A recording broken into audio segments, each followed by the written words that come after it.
Welcome to the Millennial Mrs. podcast. I am your host, Trinae Watson, and I am so excited. Although I say that all the time, I'm always excited with the people that I bring on the show because I believe in each and every one of them. But let me just tell y'all, y'all are in for it today. Today we have the amazing, the talented, the person who does a million things. I don't know when she actually has time to sleep, but she's just always on the go. The amazing Mrs. Ashley Wylie. Hi. Welcome. Thank you. Thank you. Thank you.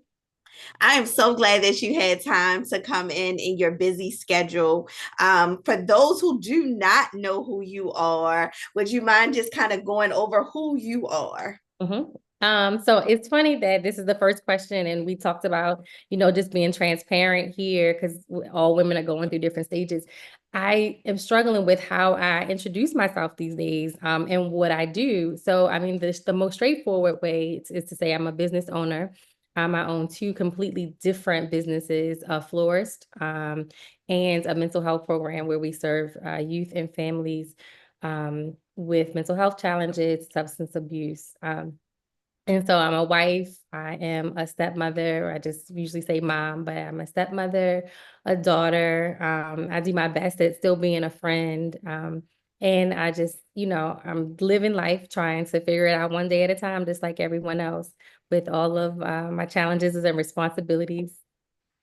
I love that. You already said something that's already sticking out. You do your best to be a good friend. Like a lot of times people hold you to like such a high standard and it's like I am barely above water myself.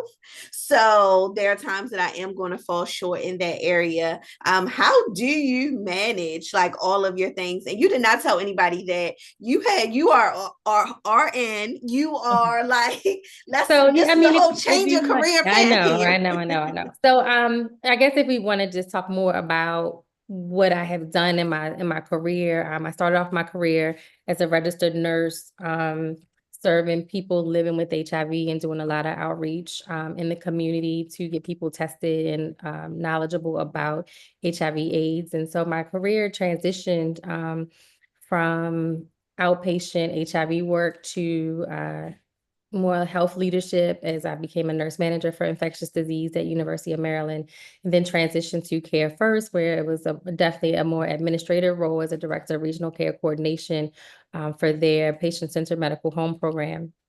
And then from there, I kind of transferred into full-time entrepreneurship. My husband has set this path for me when he decided to stand on the corner and purchase a florist. And so I initially said, no way, I don't want to do anything with you in this flower shop. But of course, God, they say when you make plans, God laughs, because I believe that everything that has happened in my life has been for a reason. And so I now own Fleurs de Vie, which is a floral boutique in Baltimore City. We provide flowers for all occasions, funerals, from funerals to weddings. We can do it all.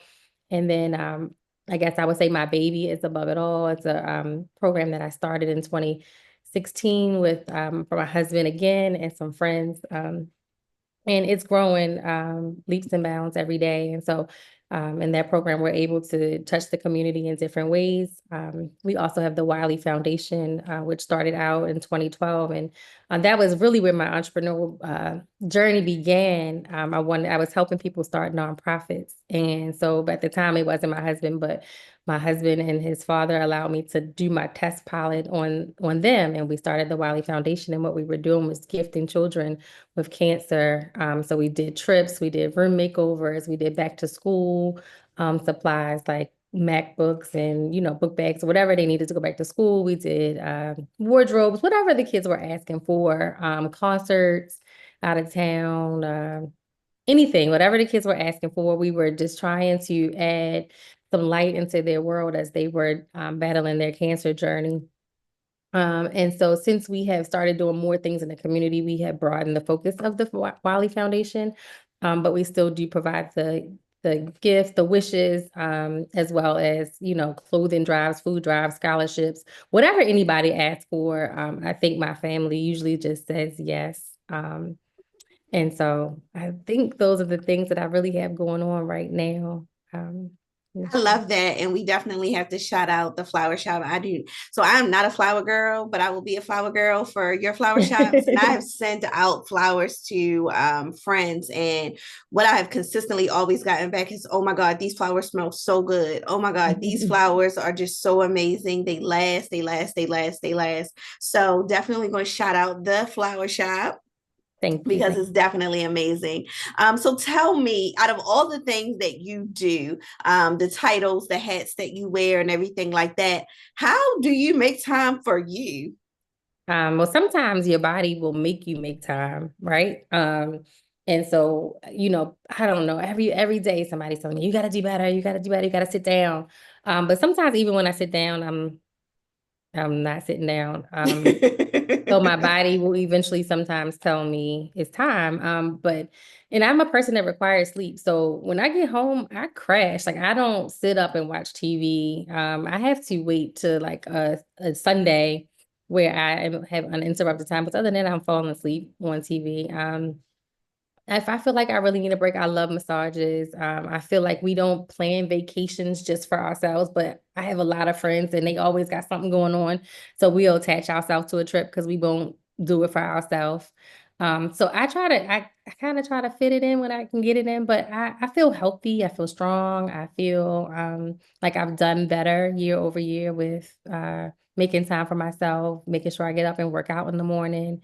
Um, it's getting better, but it's still an ongoing process. I love that. So I struggle with self-care. And I definitely struggle with like working out and eating right. Like, It's no. hard. It's really, really difficult. And that is my biggest struggle as well. Yeah. So when it comes down to you being able to take care of yourself, how do you show up and balance relationships? I feel like that is always something like you kind of have to navigate through life, especially becoming a wife and doing your businesses and like still making time for you. How do you balance relationships? I feel like I do what I can do every day. I just do my best. And again, that's all I can say is, and I do make it happen. I do not try to take on a lot of new friends because with new friends, then they got birthdays and then you go and you meet somebody else there. And if you're a friendly person, then you'll just keep adding more people to the circle. So I try not to add new friends because I have some really dear friends that I've had since high school. And my friends now live out of state. So that is really hard. But I I try to schedule it and just show up, and push myself to be there for people that are definitely always there for me. Whether they're just cheering in the background or they're showing up. It's important to me to reciprocate the love that I receive for people. And so I just try to schedule it out. Sometimes I have to say no, and sometimes I have to pick and choose. But fortunately, like I feel like we get into an age from at least my friends where we don't have to get dressed up and go places. So we can show up in our leggings and our sneakers or sit in somebody's house. Those are the kind of things that I try to do, bring people together all at the same time. Like when we vacation, we take a lot of people with us. So like for my husband's birthday, we went to Miami and we got a big house and people like, y'all get Airbnb. So I'm like, yeah, we don't have to stay in a luxury hotel. We want to bring everybody with us so that we can create that bonding time. So I would say that is something that we probably do at least twice a year is go on large trips with our friends. And that way we are locking in. Or if, we're doing something, we try to invite the other couples in the crew and then we spend the time that way. So it's not as stretched. I love that. I remember when we were in Dallas, you said, I can't make new friends. Like, you don't have time for the new friends. And I laughed at it, but I think it's so true. Like, not in a mean thing, but we do have to be honest. A lot of times we're like, you can be nice and you can be friendly, but you also have to know your limitations. And if you are at your limited capacity, we got to stop. We got to pause. Friendships take time. You have to build them. You have to nurture them. You have to show up when people ask you Mhm. to show up. And you can't show up if you got 50 million thousand friends. Like, So, not genuinely. So that is a good question. So okay. Yes. So what is your definition of showing up for your friends? I feel like this is a day old question because like for me, I have friends who, like for instance, I know like everybody's role, so everybody may not show up to the same thing, but that's okay with me. Like you may call me and you may say if you're okay, do you need anything, but you may not come to this specific event. But then like if I call you and like I absolutely need you, you might be that friend. So like what is your definition of showing up and what are your expectations as friends? I think my definition, well, I think one thing about being a good friend is knowing what your friends need. Mm-hmm. Because everybody doesn't need you to be somewhere in person, but they need to know that when they're going through something, you can take at least a couple minutes to send a text and say, how are you doing? Do you need anything? I just remember one time my girlfriend, she just had a baby and she is a new blended family and she was just like, the kids ate all my oodles and noodles. And she was like enraged. And not that she couldn't afford her oodles and noodles. It was just the fact that she bought oodles and noodles and they were gone. So I Instacarted her oodles and noodles. And I felt like that's what being a friend was that day. And I just feel like making sure I have the wherewithal to remember that my friend is going through something and I check on them. Or if it's their birthday, I need to show up. So that's what I feel like is important. Or if there's somebody calls, I can answer the phone or call them back. Like sometimes, if days get hectic and you be like, oh my God, I can't even believe I didn't call that person back. And I don't like that. So I feel like that is what's important. And I think my friends respect and know what I have going on. And fortunately, like I have friends that all have things going on, right? So we know that we're friends. And when it's time to link up, we're going to get together and we're going to have a good time. And I might not see you for another month or two, but that's okay. You can't have those friends that expect you to be at their house every weekend or go somewhere because it's not realistic. Not realistic. So for me, I feel like if I call, I want the same thing. Like because if I'm calling you, more than likely I need. If I'm calling somebody and saying I need to talk, that means I really need to talk. So do you feel like my friends show up for me that way? And it's the same thing. Everybody's busy, and I think I have a good set of friends. And again, that's why I say I don't have to invite a lot of new friends because God has really blessed me with friends that I've had since high school or even before that. My friend Deanna, I've been friends with her since elementary school. And she lives in Florida, and again, now we might not talk on the phone, but monthly. But if I know if I needed something, if something was going down, she gonna be on the first flight smoking here, or she gonna send me a plane ticket to come there. Like, so I just think that that's important is to knowing your role and not putting expectations on others that you don't want on yourself. And I think like could transition to even my husband. Like I try not to expect him to do and be every single thing or be somewhere or be, everything I need him to be at every moment because he can't. And I think so just trying to navigate and know what's really important or saying, hey, is this an event I gotta go to? Or is this a negotiable? Just talking about it because you can't expect somebody to know when something's important to you without if you don't communicating it. tell them. So he might not know that I really wanted you to go to this thing because the last time I told him he didn't have to go to the other thing. So he might think this might be the same kind of thing. Yeah. So I think we've gotten into a rhythm with not overwhelming each other because we both have friends that now everybody at this age are kind of coupled up. So when you go out, then they expect you to bring your spouse. And sometimes I just don't want to go. And sometimes it doesn't want to go. Like, and it might not be I don't want to be around those people. I might want to take a nap. If I could you take might a be nap, tired. It's a lot. just might want to take a nap, or I want to watch the show that everybody's talking about that I haven't seen because I fall asleep on it as soon as I get, at home. So Right. I mean, you guys both have like big businesses and doing a lot of things. Before I go into the businesses, I want to ask one more question about navigating. So for me, I am really big on knowing what your friends need, knowing what I need, and like kind of communicating. But I also feel like, and this is just my pet peeve, I support everybody equally. Like, for instance, I'm not going to go and support Beyonce and not support you as my friend because I feel like you as my friend. So if I have time, if I can make time for Beyonce, I can make time for you, whatever that looks like.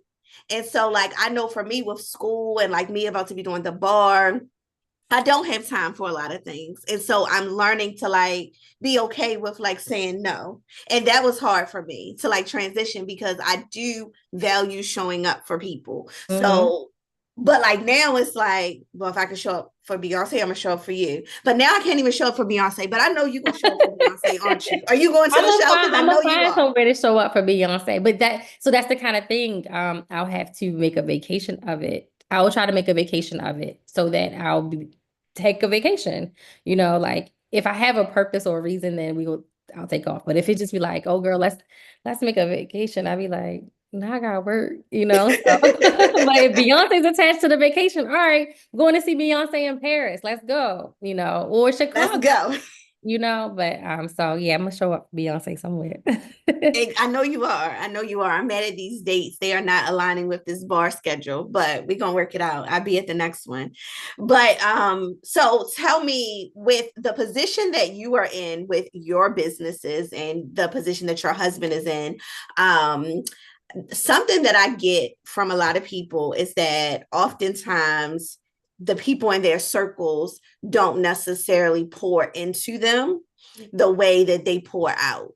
And so oftentimes they feel whether it's draining or the relationship is kind of one-sided, far as always giving, whether it's of time, whether it's financial, whether it's anything. I know that a lot of people probably ask you guys, hey, can you do this? Can you show up to this? Can you sponsor this? And so how do you navigate the boundaries of saying no, even to like some people that you're in relationship with, and also still getting your needs met on the level or like expectations of what people can do for you? Because a lot of times I always say, you may can't do what I can do, but you can do something. So how do you navigate that? One is I try to stay out of my feelings about things. So I don't internalize. And I try to look at people as them doing the best they can and whatever that means for them. I just try to keep the positive about people in the forefront. And then if I feel like, or are you constantly showing me that you're not a positive person, or you're not really a supportive person, or you're a taker, then I accept you for who you are. And then I still just treat you accordingly. Like I don't even get mad, but I just won't have expectations for you in that realm.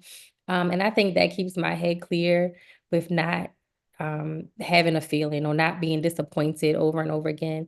But again, I'll just have to say, like, God has just really blessed me with ain't like great people. I don't really have anybody that I feel like my friends or family just not supportive. And I think if people knew I needed more support, if I said, hey, can you do this? I feel like I would have more support. So I don't really have those problems. And again, for me, I navigate by just doing what I can do. Sometimes it's a no, and sometimes it's not a no. You just, because I don't want to, it's a conflict. I can't be in more than one place at the same time. And so I just, again, I just try to do the best I can and treat people with the expectation that they're doing the best they can and keep it pushing. Okay, well, I'm gonna rub some of that off to treat. No, because I feel like I do give people the benefit of the doubt. I mean, off the I line, do, I I do, do I I do do. give people the benefit of the doubt. But I think it's like I think it's more so maybe I need to be given the benefit of the doubt. Maybe that's what it is. But yes, y'all, take that advice. We're gonna give people the benefit of the doubt, and we are going to believe that people are doing the best that they can do. I'm gonna get a shirt that says, I'm doing the best that I can do today. This is the best that I That's can it. This do. is it. This is This is it. See, it. try again tomorrow. Yes, I'm doing the best that I can do today. I'm really, listen, that's going to be our hashtag. Mhm. So, I know you touched on being a stepmom. Tell me about that. Like, how do you navigate being a bonus mom and co-parenting and all of that? I think most importantly, is to say I find joy in it. So I have been unable to conceive for myself so far. I'm still prayerful. So my bonus son is like the best blessing to me. And I'm grateful that he he loves me too, so I don't really have to fight for his love. I think I've treated him with so much love that, it's just natural for us. And I think the best way to co-parent is to, again, assume everybody's doing the best they can do and to communicate as much as possible and often about what needs to be said or what needs to be done. And sometimes it's most of the time it's literally easier for me to communicate with his mom and leave my husband out of it. And we just do what we do because as women, you just do what you got to do and Yes. leave the dad to do the dad things. So I've been again, I feel like it's so many things I'm blessed with, and I'm blessed with a good situation in that area as well. I And love it's that. definitely the energy. So, I try to give good positive energy, and I feel like it comes back to me 9 times out of 10. That's good. So, how have you navigated the experience of not being able to conceive yet? I love how you said yet. We're going to highlight yet because just because it has not happened yet does not mean that it's not going to happen because, we believe in and we got faith and we stand in an agreement Yeah. that it's going to happen. So I have, I'm not available. I'm sorry. You Being don't busy, set you're that up. fine. Um, I have done 2.5 rounds of IVF treatment where I've harvested eggs 3 times and I've transferred twice. So I have another embryo to try to transfer back in. And so that's where we are with that. It is a difficult process. But it's not the worst thing that I could be going through. Like again, I just feel blessed. I don't have any cancer. I don't have any diabetes, serious health issues that other people are facing every day. So I feel like while this is a challenge and it's my challenge, things could be different, things could be worse. So I just take it with it being my journey, and something that God is put before me so that I can trust him. And maybe we'll, be pregnant this year. But I love that. I am putting the age, I am getting older, I am tired. So we ain't gonna be doing this much longer. What's the age cap? My age gap is this year. This year. Yeah. So if it don't happen this year, that's it. For me trying to put in effort to do it. Yes. I don't know if I like the age gap. I don't know. I'm getting old. So we'll see. We will definitely have to see. We It's the can't put the age gap, geriatric but it's the geriatric pregnancy for me right now. well, You at know, this point, so I mean, I'm geriatric pregnancy at this point too. you That's still want to have a baby? pause. um, I have always wanted to have a little girl. However, you can't make any guarantees in this whole thing, right? And so I've been blessed with boys, and I always say that, much like what you said, you come up with a plan and God has like his own plan. And so I've been blessed with my boys. I'm so excited to have them. But of course I would love to have a girl, but I'm not trying anything. But I am at that 35, over 35 age. So it's definitely, geriatric age. We here. And Definitely I getting don't over think I 40. thought it. I'm over 40 over here. So Listen, Janet was what, like 50? Janet got a lot of So Janet got a lot of help. I feel like you're gonna have the help. I feel Oh, okay. like you're gonna have the help. Like that baby gonna be good. Real Okay. good. All right. Well, hopefully she comes and then that way you can share Yes. with your girl. Yes. Yep. So I can come pick her up and put her in some pink and green and take pictures. We're not doing this here. That's what I'm going to do to her. I cannot wait. She's gonna have a lot of pink and green aunties. It's okay. It's all right. We have It's a the love that plethora. matters. It's the love that matters. I love your optimism in everything. I think that a lot of times when things don't go our way, it's easy to become upset. It's easy to become bitter, and we can kind of get stuck in that and miss where God sort of kind of navigates a door opening. So I really, really, really like your stance in it. So just wanted to give you a little kudos Thank for you. that. I know it's not Thank you. always easy, but definitely great. So tell me about your upbringing, and how were you raised to become this powerhouse that you are? Like, I know that you say that your husband and your father-in-law gave you the opportunity to do the foundation, but guess what? You had to have that in you to be able to do it, to be able to come to an established organization and to make a foundation and make it great and all the things. So I try to get through this without crying because I just think that my mother is like the best person in the world. I know you probably feel the same way about yours, and she is definitely mom tab is definitely the best. But I definitely believe that I am a direct reflection of my parents. Both my mother and my father um are amazing parents. They both are entrepreneurs themselves. So growing up, my mother was a singer, and so our life was traveling with her as she sang in different gay clubs, which is how we kind of got in, which is how we got into HIV, because as the AIDS epidemic hit, it was her friends and people that she was associating with that were being impacted. And so she came back to Baltimore and started working with children born with HIV/AIDS. And that's how our journey began, which I'm also just very grateful for the opportunity to have met so many different types of people. And so I don't take it lightly that I'm open, to, especially in this climate where everybody you is judgmental about who and what people are. And it's really easy for me to say a person is who they want to be. You know what I mean? If they think they are a he, she, him, her, and they don't look like that, who cares? What difference does it make? So I'm just grateful for my parents and all the exposure that I was given at a young age to be a open-minded individual and loving and just having a desire to care for others. So, yep, I grew up with both of my parents as an only child, but my mother, even when we lived in a two-bedroom apartment, she thought she was save the world. So she raised everybody's children. And my bedroom had set a bunk bed, well, had a bunk bed and a full-size bed so that she could house whoever whenever she wanted to. And so that's definitely rubbed off on me. Until now, my husband, we don't have any more space, but yet we don't have any space to bring in anybody else. But so yeah, I always saw my parents being, leaders in their families, leaders in the community. My mother had a nonprofit for over 25 years.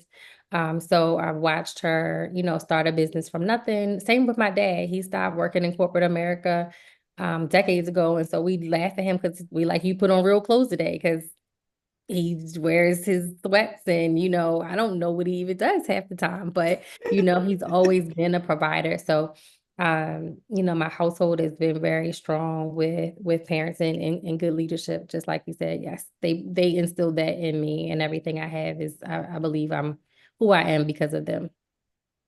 I love that. I love that. I definitely think that as women, especially as Black women growing up, being raised around a strong Black woman is definitely influential in our lives firsthand to be able to see it and to live that experience. And so I definitely will shout your mom out on that for making you so amazing because you truly are. I can't stress it enough. I feel like a lot of times, you meet people and they are you can get lost in the titles and all of the things. And I feel like from the day that I met you at 4 o'clock in the morning at the airport, and we like instantly clicked, I feel like the word that's always sticks out with you has been genuine. And so you don't always get that. And you have genuinely flown through the years. And so I can't stress that enough. I love doing I don't just buy things from your business because I want to support you, but I also believe in whatever you believe in because I know your character, I know your integrity, I know who you are as a person. And so that speaks volumes, especially in the climate that we live in today. So as we wrap up, I just want you to reflect if you could go back to 18-year-old Nikki, I'm Oh, sorry, that was definitely Ashley. being called Nikki. Look, I said, wait, let me fix it, Ashley. Definitely Y'all, still being y'all know called her as Nikki. Ashley. I'm family. We Nikki over here. But if you could go back to 18-year-old Ashley, Nikki, whatever you wanted to be at 18, what advice would you give her? Knowing all that you know today and knowing what you expected at that age. Mm-hmm, mm-hmm. I would say never give up on yourself and keep showing. It's so much I would say about everything, but and keep showing up for yourself. Like working hard. You have to work hard, and that was, I always say I'm not smart, I just work hard, like I figure things out. And I feel like this generation of an 18-year-old, I look at them and they have no figure outable in them. And it's just like, I'm like, come on, like you don't have to be the most intelligent in the room, but you have to work hard. You can't give up. And what it took to get you here, you got to keep doing every day. Like you can't just decide, oh, I want to start a business. And then in 3 months, you're like, oh, I don't feel like doing this anymore. Well, it's going to fail. You got to keep showing up every day. And be good to yourself. I mean, I think I definitely beat myself up a lot in my 20s. And I would change some of the decisions I made. I would have been kinder to myself in certain areas. I got too serious too fast about so many things. I would travel more. I would live somewhere different. I would just be a little more free. And so at 18, I wish somebody told me, stop being so darn serious, because I was just too serious too soon. And so, even though the first thing I said was work hard, but now I'm trying to backtrack and say, no, but relax. A Relax. little balance, a Yeah, little relax. balance. Yeah, definitely just have some balance. I'm grateful for the journey that I've had. And the only thing I feel like I've missed was a little bit more of freedom, because I definitely got real serious at work and relationships that weren't going anywhere too soon, too soon. So at 18, I would tell myself to, know that you have to work hard and find your things, but enjoy life a lot more than I did. I love that. At 18, all I wanted to do was get married and have kids. So I I'm so agree. serious. Yeah, like just pump your brakes, enjoy. I oftentimes talk about like my experience in college. Like I didn't necessarily like have like a college experience. Like My friends always tell me, and I don't want to say like this was bad, but it was like all you want to do was get home and go to church. And yeah, so no, like that was true. I'm going to church. Where you going? Church. I'm going home every weekend. I'm going to Church. church. I'm going to go to church. And like some of my closest, people, I don't even say friends, but like closest family now came from church. Why? Because we were in church all the time. Yeah. So yes, and I'm not saying, my mother always says, because I always say if I could go back to college, like I would have fun. Like I didn't get to go to like have fun. And she's like, well, is college like you had to go to parties in order to like enjoy college? And I was like, no, but I'm just saying I didn't. I'm just saying I So maybe didn't. I needed, maybe it would have been. Maybe it would have. Maybe it would have been like I don't know. I don't know what it's like to be out till 5 o'clock in the morning and then go to church the next day. Now, if I was out at 5 o'clock in the morning, I was at a friend's house because we went to church Saturday and maybe we just left late. We went out to eat. And, And we was going to church again on Sunday morning. Yeah. I would yes. definitely. So it's the balance, but I love that. I love that. Well, where can people find you? Yeah, so my Instagram is a rock star, 2 R's at the end. Fleurs Dave, it looks like Fleurs Dave, FLEURSDAVE, and above it all, is above it all _MD. Okay. And I'll make sure that everything is in the description. So be sure to support, buy some flowers. Even if you're not a flower person, guess what? She has plants. And Yeah. guess what? If you don't even know how to do flowers, she does like these powerful flower days, like parties and stuff. And So they do fun. music. The next one, I don't know when this is going to air, but the next one is March 21st. At Collective Spaces, which again, part of my journey now, I feel like is just trying to be a connector of all Black businesses. Because I feel like that was done for me when I stepped into this space outside of medical care. People kind of plugged me in. And so Collective Spaces is a new event space on Redwood Street. Is Gorge. And we're going to host our next Flower Power there. And I love that. And I can attest to the fact that she definitely supports, uplifts other organizations in town. So definitely support them above it all, get all of your needs. And of course, I'm going to throw it in there. She didn't throw it in there, but if you have any funeral services that you might need, Our go family right will on serve over. your family. That's right. Go right on over there to the Wylie Funeral Homes. Of course, the only place that I would trust going. So yeah, definitely support. Thank you guys for tuning into the Millennial Mrs. and check her out. Thank you.